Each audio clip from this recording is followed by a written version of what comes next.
आईने हिंदी के एक नए एपिसोड में आपका स्वागत है जहां आपके लिए लेकर आते हैं इंडियन डिफेंस की प्रमुख अपडेट्स को सबसे पहले। तो चैनल को सब्सक्राइब करना मत भूलिएगा। आज की इस वीडियो की हम शुरुआत करने वाले हैं मुख्यतः long range land attack cruise missile को लेकर आई एक बड़ी अपडेट से। जैसा कि आप सबको पता है कि भारतीय वायुसेना के लिए भी अब जो long range land attack cruise missile का एयर लॉन्च वेरिएंट है वो तैयार किया जा रहा है। तो इसी क्रम में एक बड़ी रिपोर्ट सामने आई है जहां पर भारतीय वायुसेना के सुखोई 30 MKI को इस ट्रायल के लिए तैयार किया गया है, जहां पर ये सेम उसी पायलन का यूज करेगा जो ब्रह्मोस ए के लिए यूज होता है। इस मिसाइल की संभावित रेंज तकरीबन 1500 किलोमीटर की होने वाली है। फिलहाल इस वर्ष में हमें जो कैरिस ट्रायल है वो देखने को मिलेंगे, उसके बाद सेपरेशन ट्रायल और फिर हमें जो लाइव फायरिंग टेस्ट है वो होते नजर आएंगे। ऑलरेडी इनका जो ग्राउंड वेरिएंट है और शिप वेरिएंट है वो टेस्ट किया जा चुका है और अब बारी है इनमें जो एयर लॉन्च वेरिएंट है उसको टेस्ट करने की। और यहाँ पर शुरुआत में तो भारतीय वायुसेना के सुखोई 30 MKI को ये मिसाइल मिलेगी, लेकिन आने वाले भविष्य में जैगवार और राफेल जैसे विमानों में भी ये देखने को हमें मिल जाएगी। डिफेंस एक्सपर्ट्स इसको लेकर ये कहते हैं कि ये भारत के लिए एक गेम चेंजर स्टेप साबित होगा, क्योंकि यहाँ पर आने वाले भविष्य में आप देखेंगे कि हम सिर्फ ब्रह्मोस पर डिपेंडेंट नहीं रहेंगे, बल्कि हमारे पास जो स्टैंड ऑफ अटैक कैपेबिलिटी है वो बढ़ती नजर आएगी। अब यहाँ पर सुखोई 30 MKI को चुनने के पीछे की एक खास वजह है कि ये भारी पेलोड ले जा सकता है, लंबी दूरी तक उड़ सकता है और पहले भी ब्रह्मोस जैसी मिसाइलों को कैरी कर चुका है। इसीलिए इस समय इंजीनियर्स इसको एक आदर्श प्लेटफॉर्म मानते हैं। अब जो LR LACM है ये एक लंबी दूरी की क्रूज मिसाइल है। बेसिकली एयर लॉन्च वेरिएंट का टेस्ट होने वाला है और रिपोर्ट्स के मुताबिक 1500 किलोमीटर से ज़्यादा दूरी तक ये सटीक हमला करने में सक्षम होगी और इसीलिए भारतीय वायुसेना इसको लेकर काफ़ी इंटरेस्टेड है। फिलहाल अभी कैरिस ट्रायल होगा जहाँ पर जो विमान में इस मिसाइल को लगाकर उड़ाया जाएगा, फिर सेपरेशन ट्रायल और फिर जो फाइनल फायरिंग ट्रायल्स हैं इनकी शुरुआत होगी और सब कुछ अगर सफल होता है तो फिर भारत की डीप स्ट्राइक क्षमता कई गुना ज़्यादा बढ़ जाएगी। हमारी अगली बड़ी अपडेट आ रही है सुखोई 30 MKI अपग्रेड को लेकर के। सुखोई 30 MKI अपग्रेड को लेकर के अब एक नई रिपोर्ट सामने आई है जहां पर बताया जा रहा है कि भारतीय वायुसेना के सबसे एम्बिशियस प्रोग्रामों में से एक जो सुपर सुखोई प्रोग्राम है अब ये अपने अपग्रेड के फाइनल चरण में पहुंचने वाला है, या यूं कह लें इसे किसी भी क्षण कैबिनेट कमेटी ऑन सिक्योरिटी से जो फंडिंग अप्रूवल है वो मिल जाएगा और उसके बाद इस एम्बिशियस अपग्रेड प्रोग्राम का जो इनिशियल फेज है वो शुरू होगा। अब यहाँ पर इसको सुपर 30 के नाम से डब किया जा रहा है या सुपर सुखोई के नाम से पुकारा जा रहा है, जहाँ पर हिंदुस्तान एरोनॉटिक्स लिमिटेड शुरुआती चरण में जो 84 जेट है इन्हें अपग्रेड करने वाली है और उसके बाद ये 4.5 प्लस जनरेशन के जो एयरक्राफ्ट हैं उनकी श्रेणी में आ जाएगी। भारतीय वायुसेना इस समय तकरीबन 260 सुखोई 30 MKI जेट्स को ऑपरेट करती है और आने वाले भविष्य में इनकी जो संख्या है वो तकरीबन 272 तक हो जाएगी, क्योंकि हमने जो एडिशनल नंबर्स हैं वो ऑर्डर में ऑलरेडी रखे हुए हैं। हालांकि आपको बता दें कि इस समय ये जो अपग्रेड है इसमें इसका कायाकल्प काफ़ी ज़्यादा होगा, जिसके बारे में अभी हम बात करेंगे।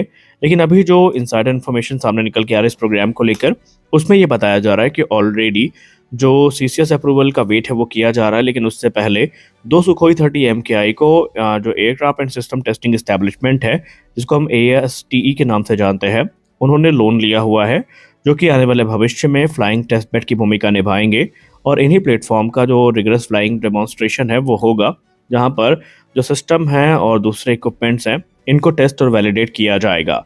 हालांकि अगर हम इस प्रोग्राम की प्रैक्टिकलिटी पर बात करें तो यहाँ पर जो रिपोर्ट सामने निकल के आ रही है उस पर यह बताया जा रहा है कि यहाँ पर जो अपग्रेड की प्रक्रिया होगी वो HAL और DRDO की तरफ से आगे बढ़ाई जाएगी, जहाँ पर सुपर 30 जो है ये हमें तकरीबन 5 साल में मिलेंगे। यानी कि ये जो डेवलपमेंट और टेस्टिंग है इसमें कई साल लगने वाले हैं और पहला पूरी तरीके से अपग्रेडेड विमान हमें 2030 या 31 के बीच में ही देखने को मिलेगा और सभी विमानों को अपग्रेड करने में 2040 तक का समय लग सकता है।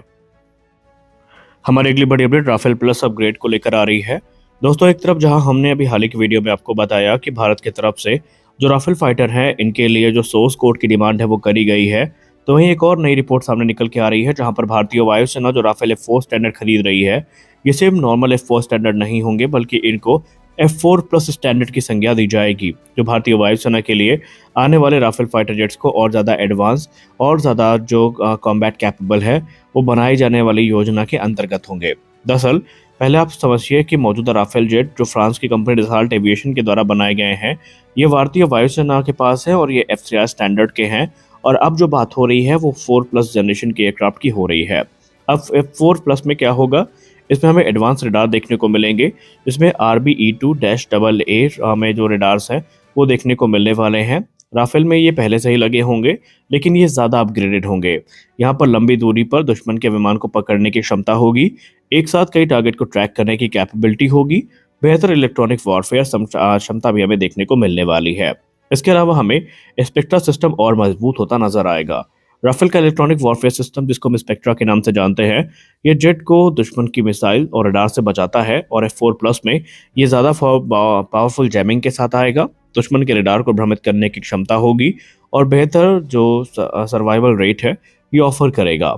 वहीं इसमें जेट जो है वो नेटवर्क सेंट्रिक वॉरफेयर कैपेबिलिटी के साथ भी आएगा, यानी जेट केवल अकेला लड़ाकू विमान नहीं रहेगा, बल्कि एवैक्स, ग्राउंड स्टेशन, सैटेलाइट और अन्य फाइटर जेट इन सब से रियल टाइम में डेटा को शेयर करेगा। मतलब पूरा युद्ध नेटवर्क पर आधारित होगा। और इसमें मेड इन इंडिया अपग्रेड भी किए जाएंगे, जहां पर इंडियन सिस्टम इंटीग्रेशन, भारतीय हथियारों का इस्तेमाल और संभवतः defence research and development organisation के जो सिस्टम है उनका इंटीग्रेशन होता हमें इसमें नजर आएगा। और इसका भारत को काफ़ी ज़्यादा फायदा भी मिलने वाला है। हमारी अगली बड़ी अपडेट भारत के F-35 प्रोग्राम को लेकर ज्वाइन करने को लेकर आ रही है। क्या भारत इस समय F-35 के ऑफर का इंतजार कर रहा है? मीडिया संस्थान IDRW की रिपोर्ट की बात माने हैं तो इस समय रिपोर्ट में बताया जा रहा है कि संभावित है कि भारत अभी 5th जनरेशन फाइटर का डिसीजन इसलिए नहीं ले रहा है क्योंकि भारत अभी भी जो F-35 का प्रस्ताव है, शायद उसका ऑफिशियल जो ऑफर है उसका वेट कर रहा है। और अगर ऑफर आता है तो भारत फिर अमेरिका से इजराइल जैसी स्वतंत्रता मांगेगा और कस्टमाइजेशन की जो स्वतंत्रता है वो मांगेगा। दरअसल भारत का बेसिक प्लान यही है कि जब तक एमका ऑपरेशनल नहीं हो जाते तब तक तत्काल ज़रूरतों को पूरा करने के लिए हम FGFA पर स्विच कर सकते हैं। रही बात F-35 के सवाल की, तो मामला सिर्फ इतना है कि फिलहाल भारत को कोई फॉर्मल ऑफर नहीं मिला है और भारत इसी का इंतजार कर रहा है कि अगर अमेरिका सच में F-35 देना चाहता है तो वो जल्दी से अपने ऑफर को प्रस्तुत करे। और भारत ने स्पष्ट कर दिया है कि अगर हमें इसराइल जैसी डील मिलती है तभी हम इसके बारे में विचार करेंगे। अब इसराइल को जो F-35 आई है, जिसको अजीर के नाम से भी जाना जाता है, ये स्पेशल इसलिए है क्योंकि इसराइल ने इसमें अपना खुद का सॉफ्टवेयर ओवरले डाला है, जैसे कि अपना electronic warfare sweet, threat libraries और मिशन डेटा आदि चीज़ें। इसके अलावा अमेरिका का जो कोर सोर्स है, कोड है, यह इसराइल को तो नहीं मिला है, लेकिन इसराइल को काफ़ी हद तक जो ऑटोनॉमी है वो दे दी गई है, जहां पर वो खुद से अपडेट कर सकता है बिना अमेरिकी परमिशन के। और भारत इसी प्रकार के अपग्रेड्स को चाहता है। अब देखते ये हैं कि आगे चल के भारत का निर्णय क्या होता है, क्योंकि अभी भारत इसलिए चाहता है कि अगर अमेरिका ऑफर देता है तो भारत उसको रीजनेबल वजह बताकर रिजेक्ट कर सके और उसके बाद फिर भारत के पास Su-57 ही एक विकल्प बचेगा। लेकिन अब यहाँ पर भारत क्या करता है, कैसे करता है, वो तो हमें आने वाले भविष्य में पता चलेगा। खैर, अभी भी अगर हम FGFA की बात करते हैं तो Su-57 ही प्रबल दावेदार माना जाता है। आप इसको लेकर क्या सोचते हैं कि अमेरिका भारत को फॉर्मल ऑफर करेगा? आप अपनी राय कमेंट सेक्शन में ज़रूर दें। आज के इस वीडियो में बस इतना ही। मिलते हैं अगले वीडियो में कुछ और अपडेट्स के साथ। तब तक के लिए जय हिंद।